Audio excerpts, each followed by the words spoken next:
اور تیسرے نمبر پر میری آج کی گفتگو کے مخاطب وہ کروڑوں غیر مسلم بھائی اور بہنیں، نان مسلم نوجوان ہیں. خدا کرے کہ یہ آواز کسی طرح ان تک بھی پہنچ سکے. اور پہلی مرتبہ میں یہ گزارش کر رہا ہوں تمام یوٹیوبر سے، پرائیویٹ نیوز چینل والوں سے، کہ ہو سکے تو وہ میری آج کی گفتگو کو ہمارے چینل سے لے کر اور اس کو بڑے سے بڑے پیمانے پر دنیا میں پھیلائیں. بلکہ میں تو یہ تک گزارش کروں گا، اور وہ بھی پہلی بار، کہ اس گفتگو کو ہو سکے تو ہندی اور انگریزی وغیرہ دوسری زبانوں میں بھی منتقل کیا جائے. Please subscribe to my YouTube channel Inqilab Media Service and press the bell icon for new notification. حالیہ دنوں میں قرآن مجید کی کچھ آیات کو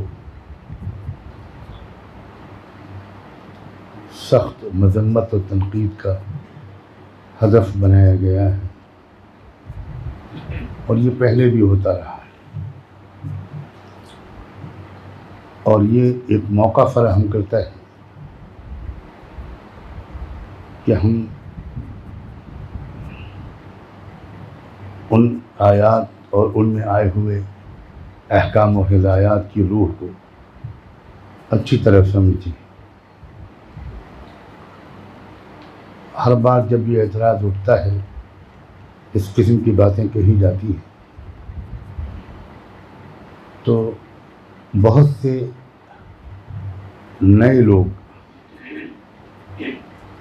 اس کے مستحق ہوتے ہیں کہ جن کو مخاطب بنا کر اسلام میں جہاد و قتال کی جو حقیقت اور نوعیت ہے، اس کا جو اصل مقصد اور روح و غایت ہے، اس کو واضح کیا جائے. یہ بار بار اگر کرنا پڑے تو اس میں کسی اکتاہٹ کی گنجائش نہیں. اور ایک طرح سے یہ موقع فراہم ہوتا ہے کہ ہم اپنے ایمان اور اطمینان کی تجدید کریں،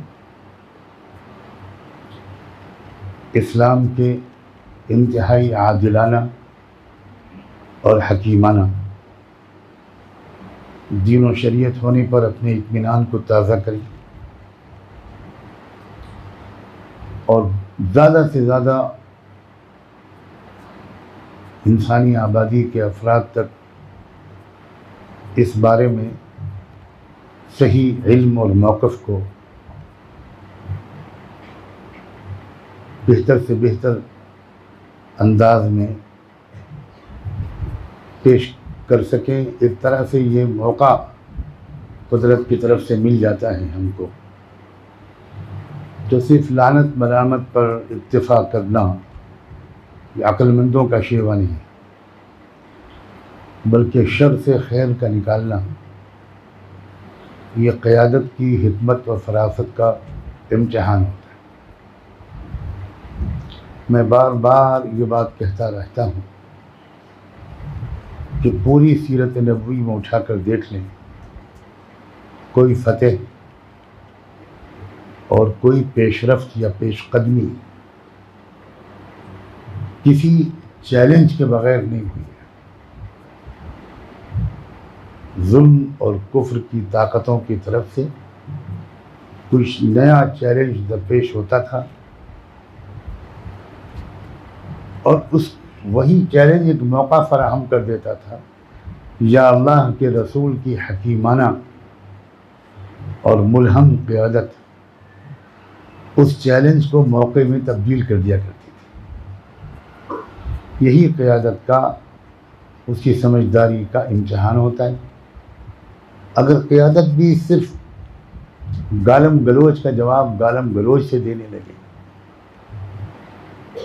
اور ہذیان اور فضول گوئی کا جواب غیظ و غضب سے دینے لگے، تو یہ اس بات کی دلیل ہے کہ یہ لوگ قیادت کے اہل نہیں رہے۔ آج کی اس گفتگو میں اولین مخاطب تو علماء ہیں، اور نوجوان علماء خاص طور پر، اور نوجوان طلبہ اور طالبات، اور دوسرے نمبر پر پوری دنیا کے مسلمان مرد اور عورتیں، اور بالخصوص ان کے وہ ہمارے عزیز طلبہ اور طالبات اور وہ لوگ جو یونیورسٹیوں کے پڑھے ہوئے، جن کو براہ راست قرآن کے سمجھنے کا موقع نہیں ملا۔ خدا کرے کہ وہ عمر کے کسی بھی مرحلے میں ہوں، وہ ضروری حد تک قرآن کو براہ راست سمجھنے کی صلاحیت اپنے اندر پیدا کریں۔ اور تیسرے نمبر پر میری آج کی گفتگو کے مخاطب وہ کروڑوں غیر مسلم بھائی اور بہنیں،